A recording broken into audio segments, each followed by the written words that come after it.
Ապրիլի 24-ին Հայոց ցեղասպանության զոհերի հիշատակի օրը Հայաստանի Կոմունիստական կուսակցության պատվիրակությունը Կոմունիստական կուսակցության կենտրոնական կոմիտեի առաջին քարտուղար Երջանիկ Ղազարյանի գլխավորությամբ ծաղիկներ դրեց Ծիծեռնակաբերդի հուշահամալիրում։ ՍՔՕ միջոցառումը դարձավ 1.5 միլիոն անմեղ զոհերի հիշատակի խոնարհում, ինչպես նաև հիշեցում աշխարհին ազգայնականության եւ քսենոֆոբիայի ահավոր գնի մասին։ Կոմունիստները երթով շարժվեցին հարգանքի տուրք մատուցելու 20-րդ դարի ամենասարսափելի հանցագործություններից մեկի զոհերին։ Հուշահամալիրը, որտեղ ծաղիկներ դրվեցին, կառուցվել է 1967 թվականին խորհրդային Հայաստանի ղեկավարության նախաձեռնությամբ։ Հենց խորհրդային տարիներին կատարվել է հսկայական աշխատանք հայ ժողովրդի վերականգնման եւ պատմական հիշողության պահպանման ուղղությամբ։ ՍՔՕ օրվա նախորդ օրերին Երևանի Կոմսոմոլը երիտասարդության հետ աշխատանքի շրջանակներում երիտասարդ ակտիվիստների համար կազմակերպել էր այց Հայոց ցեղասպանության թանգարան ինստիտուտ։ Թանգարանի աշխատակիցները ներկայացրեցին Օսմանյան կայսրության ազգային եւ ներքին քաղաքականության բազմաթիվ նրբություններ, ցուցադրեցին բազմաթիվ ցուցանմուշներ եւ դրանց հետ կապված սարսափելի պատմություններ, իրական մարդկանց ճակատագրեր, որոնք դարձել էին այդ սարսափելի հանցագործության զոհը։ Պատմական անդրադարձը հիշեցրեց, որ մինչև 1915 թվականի աղետը հայ ժողովուրդը վերապրել էր Համիդյան ջարդերը, որոնք նախաձեռնել էին Սուլթան Աբդուլ Համիդ II-ի կողմից,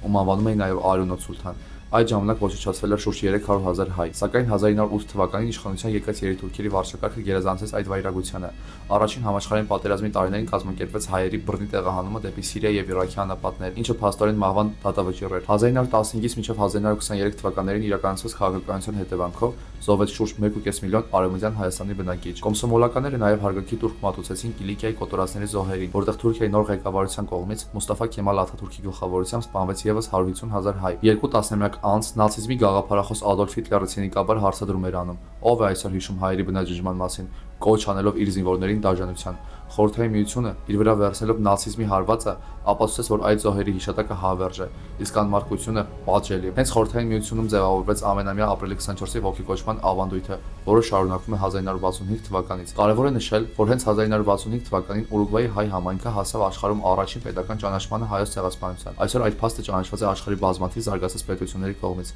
Քանի երկիր է ճանաչել Հայոց ցեղասպանությունը։ Այսօր այն ավելի քան ճանաչված է աշխարհի 30 երկրների խորհրդարանների եւ կառավարությունների կողմից, այդ թվում Ռուսաստանի Դաշնության, Ֆրանսիայի, Գերմանիայի, Իտալիայի, Հունաստանի եւ Լատինական Ամերիկայի բազմաթիվ պետությունների կողմից։ Հատկանշական է, որ Ռուսաստանը դեռևս 1915 թվականին Ֆրանսիայի եւ Մեծ Բրիտանիայի հետ համատեղ հայտարարությամբ դատապարտել էր այդ հանցագործությունը։ Ժամանակից Ռուսաստանը պաշտոնապես ճանաչել է Հայոց ցեղասպանությունը 1995 թվականին Պետդումայի համապատասխան որոշմամբ, իսկ հետագայում վերահաստատել այդ դիրքորոշումը 2005 եւ 2015 թվականներին։ Հայաստանի կոմունիստները ավանդաբար պահանջում են ցեղասպանության միջազգային իրավական դատապարտում, դրա հետևանքների վերացում եւ պատմական արտարադատության վերականգնում։ Ինչպես նշել են երթի մասնակիցները, Երևանի Կոմսոմոլ կազմակերպությունը շարունակելու է հայրենասիրական դաստիարակության աշխատանքը, որի կարևոր բաղադրիչներից են հուշահամալիրի եւ թանգարանի այցելությունները։ Ծիծեռնակաբերդի հավերժական կրակը ոչ միայն սուք է խորհրդանշում, այլ նաեւ հիշեցնում է պայքարի ռասայական գերազանցության գաղափարախոսության դեմ դրա բոլոր դրսևորումներով։